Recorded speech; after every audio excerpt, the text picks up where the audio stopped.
Hello, hello mga kaguro ko. So ayan, magandang umaga sa inyong lahat. So ngayong umaga ay mag-check tayo ng kanilang mga activities, ng kanilang mga quizzes. At pagkatapos nun ay mag-encode tayo ng kanilang mga scores.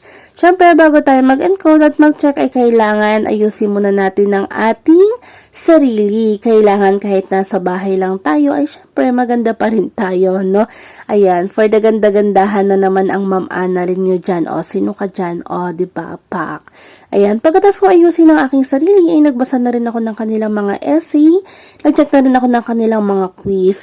Kasi ang ugali ko mga kaguro, pagkatapos kong mag-discuss, ay talaga namang nagpapa-activities ako or nagpapa-quiz ako. Para sa ganun ay malaman ko kung talaga bang nakikinig sila or may natututunan sila. Kaya sobrang tambak na mga chinecheck ko dyan, no? At pagkatapos ay nag-encode na rin ako ng kanilang mga scores. Ayan, pagpasensyahan nyo ng boss ko, no, mga kaguro ko, medyo paos ka kasi sa Unity Games kahapon. So, ayan, mapapansin niyo sobrang dami kong chinecheck, no? Ayan, habang nag-check ako dyan, ay nag-online kamusahan ako sa mga modular students ko. So, ito lang ang ating video for today. So, goodbye!